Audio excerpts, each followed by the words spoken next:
Dalam kehidupan sehari-hari ada pemberian Allah di mana pemberian itu memang kita mau dan pemberian itu mendekatkan diri kepada Allah.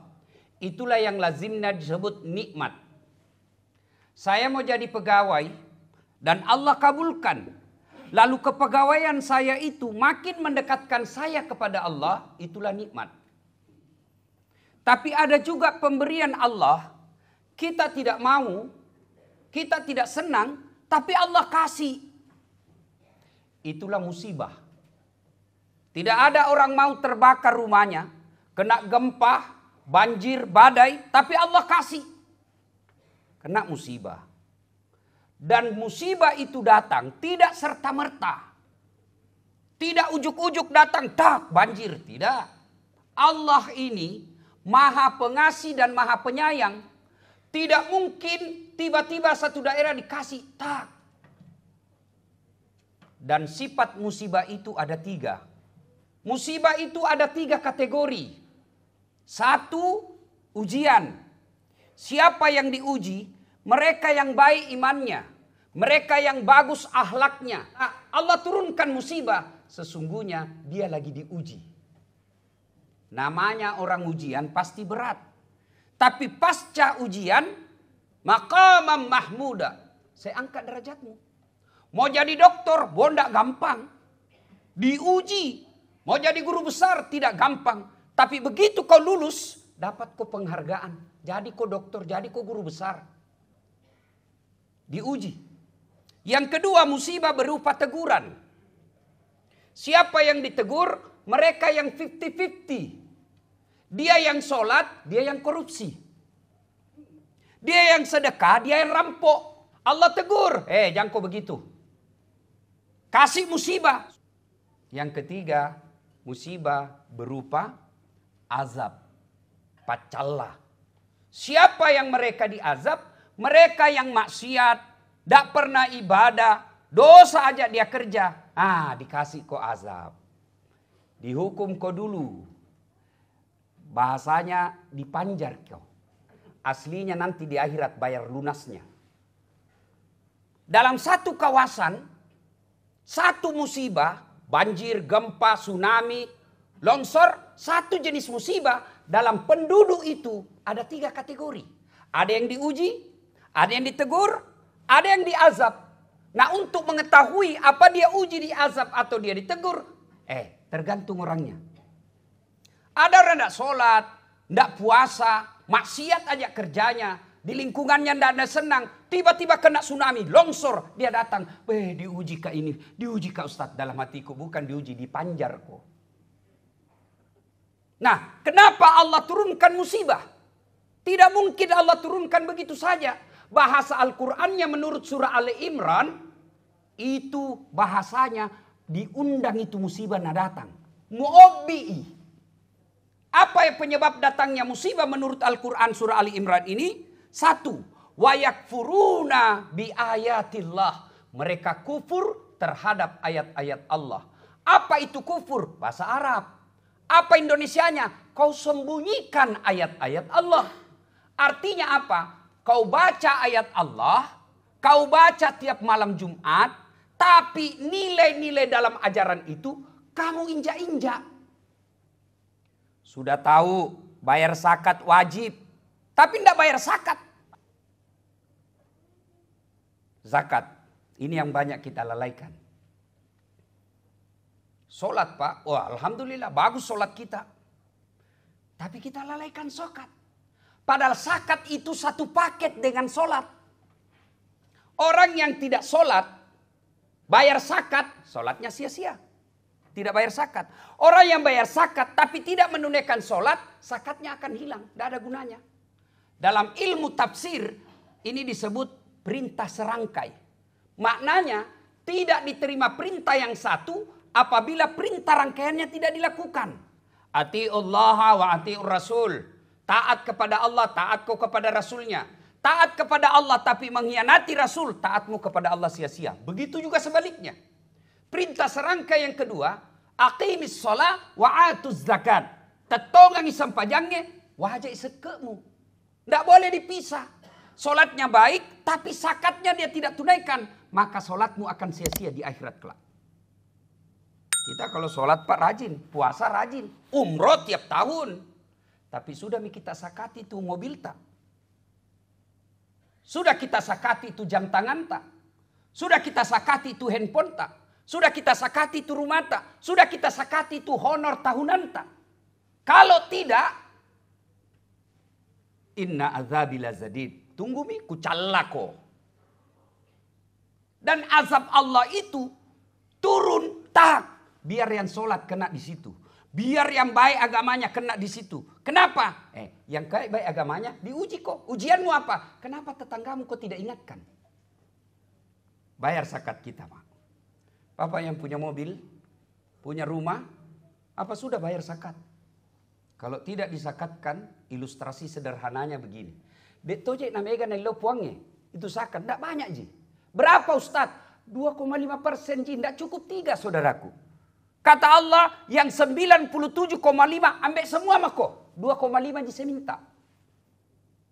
Orang cendekiawan, orang cerdik berkata lagi, kenapa mesti dikeluarkan 2,5%? Modal-modal tak, risiko-risiko tak, kita yang kerja, kok kenapa dikeluarkan 2,5%? Jawabannya begini, apa Bapak bisa bekerja kalau dikasih lumpuh? Apa Bapak masih bisa ngajar kalau sudah dikasih penyakit ginjal, gula, lever, tidak bisa lagi gerak? Siapa yang kasih kau itu kesehatan? Allah Subhanahu wa ta'ala, bukan dokter. Kalau dokter kasih sehat, kau tidak ada dokter kena COVID. Tapi siapa yang kasih sehat kamu? Allah. Maka Allah minta syukuri itu kesehatanmu cari nafkah. Syukuri itu kesehatanmu jadi profesor. Syukuri itu kesehatanmu jadi orang kaya. Wajah. Berapa kau bayar? 2,5%. Dan muka untuk Allah. Untuk siapa? Kasih ke itu sopirmu yang miskin. Kasih ke itu pembantumu yang miskin. Kasih ke itu temanmu yang tidak mampu. Kasih dia 2,5%. Kalau tidak, maka kotor semua harta kita. Ilustrasi contoh sederhana. Ini air. Air putih ini halal. Inilah gaji tak sebagai peneliti. Bukan peneliti yang bikin-bikin ya. Yang kita dapat gaji dengan halal. Ini nih. Boleh diminum. Tapi begitu Bapak tidak keluarkan zakatnya 2,5%. Bapak ibaratnya mencelupkan jari-jarinya di kloset. Kakus. 1 tetes saja masuk di sini, itu 2,5%. Lebih banyak ini daripada yang masuk 1 tetes. Begitu air kloset masuk 1 tetes dalam air suci ini, melo mau pakai minum kira-kira. Masih mau minum ini? Enggak. Kenapa? Karena kita tahu sudah kotor.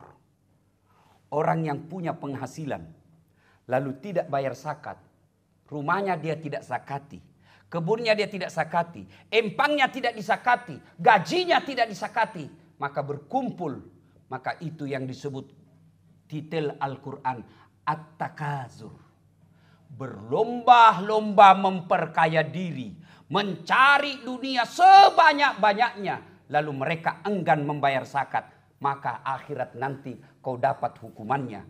Dijadikan rantai, disuruh pikul, dan di terakhirnya disuruh masak. Bahasanya kalau kita di kampung, andre kula bocah, buka mulutnya, pasti masuk di situ. Itulah orang yang enggan membayar zakat. Nah, zakat kita biasa salah paham. Nah, bawa di masjid zakatnya. Zakat harta bukan ke masjid. Zakat harta bukan ke masjid. Kemana zakat harta? Ada 8 penerimanya. Yang inti dari 8 itu adalah pemberantasan kemiskinan. Itu masjid, sedekah. Tidak bisa ke masjid. Boleh ke masjid menurut ulama kontemporer, fikih kontemporer. Boleh dibawa zakat ke masjid dengan catatan. Di atas gunung, di gunung itu ada kampung mu'alaf, tidak ada masjid, maka boleh zakat harta kita bangun masjid. Itu masuk kategori fisabilillah. Nah, saudaraku, mudah-mudahan kita mulai mengetahui dan membayar zakat. Zakat syaratnya cukup haul dan nisabnya. Haulnya 1 tahun, nisabnya 85 gram emas. Artinya apa? Kalau Bapak punya harta 1 juta, belum wajib dizakat. Tapi kalau sudah cukup 85 juta, karena 1 gram emas sekarang 1 juta, berarti 85 juta. Ada wanita 85 juta, dikuasai selama 1 tahun, maka sudah wajib 2,5% keluarnya. Rumah sekali aja kalau dia hanya tinggali. Tapi kalau rumah itu berproduksi jadi kos-kosan, jadi rumah kontrak, maka setiap tahun dikeluarkan zakatnya. Begitu juga mobil, begitu juga emas. Kalau emas itu jadi rental, keluar masuk pengadaian menjadi modal, maka tiap tahun dikeluarkan. Tapi kalau hanya menjadi perhiasan, sekali saja kita keluarkan zakatnya. Inilah pengundang azab yang pertama. Wa yakfuruna bi ayatillah. Mereka kufur terhadap ayat-ayat Allah. Dia baca ayat Allah, tapi ajarannya diinjak-injak.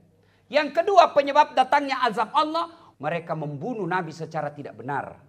Berkata lagi mahasiswaku, bagaimana membunuh Nabi Ustaz? Tidak ada Nabi sekarang. Betul fisiknya Nabi sudah tidak ada. Lalu apanya yang kita bunuh? Ajaran-ajaran sunnahnya. Kalau kita bapak-bapak sunnah Nabi paling senang poligami.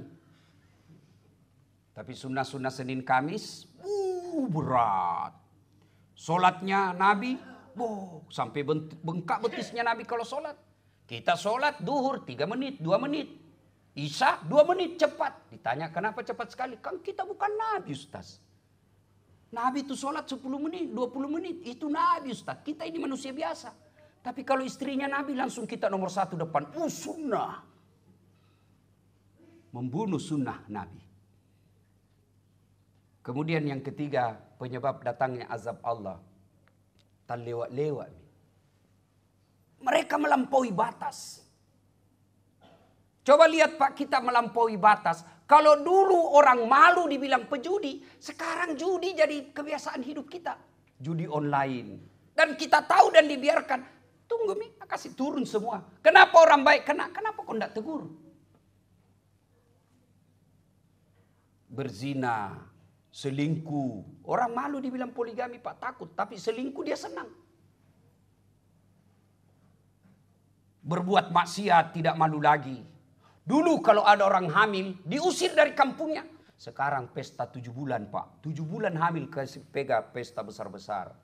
Coba lihat orang Bugis dulu Pak. Kau tampu anak-anak biat tuh. Buang. Kau keluarkan ini kampung, tinggalkan, kau kasih malu-malu kita. Sekarang dikasih pesta besar-besar. Begitu diprotes. Cepat sekali ada cucu. Ya silaku. Maksiat terang-terangan. Tunggu azab Allah pasti turun. Dan yang keempat, zalika bima adzau. Mereka berbuat zalim secara terang-terangan. Zalim ada 3. Zalim kepada Allah, kita nikmati segala pemberian Allah, kewajiban kita tidak lakukan. Zalim kepada Allah. Yang kedua, zalim kepada sesama manusia. Zalim kepada mitra kerja, rekan sejawat. Dipersulit profesornya, dipersulit naik pangkatnya. Supaya apa? Cukup 1 yang ada sinar di fakultas ini.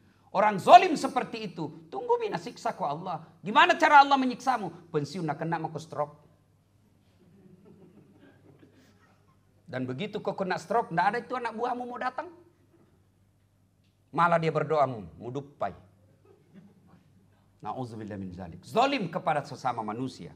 Haknya orang kita ambil. Kewajiban kita kepada orang kita tidak tunaikan. Zalim kepada sesama manusia. Bahkan jangankan orang lain, kepada istrinya aja dia zalim. Kepada anaknya dia zalim. Zalim secara terang-terangan. Yang ketiga, zalim kepada diri sendiri. Nah, ini sekarang banyak Pak. Mata punya hak. Tapi karena Piala Dunia, kita begadang sampai pagi. Itu zalim. Tubuh penuh istirahat. Tapi kita tidak peduli. Itu zalim. Dan semua akan dimintai tanggung jawabnya. Semoga Allah Subhanahu wa Ta'ala memberikan kemampuan kepada kita untuk menghindari sebab-sebab turunnya musibah ini. Kalaupun pada akhirnya kena musibah, saudara kita yang ada, kita tidak, alhamdulillah terjauh dari musibah itu. Kita tunjukkan musibah itu sebagai ladang amal. Dengan cara apa? Pertama ucapkan, inna lillahi wa inna ilaihi raji'un. Yang punya kemampuan teknis, sumbangkan teknis yang Anda tahu untuk membantu saudara kita. Yang punya pengetahuan, gunakan pengetahuan itu untuk membantu dan meringankan beban teman kita. Saudara kita yang kena musibah. Yang punya rezeki berlebih dan cukup, sedekahkan untuk meringankan beban mereka.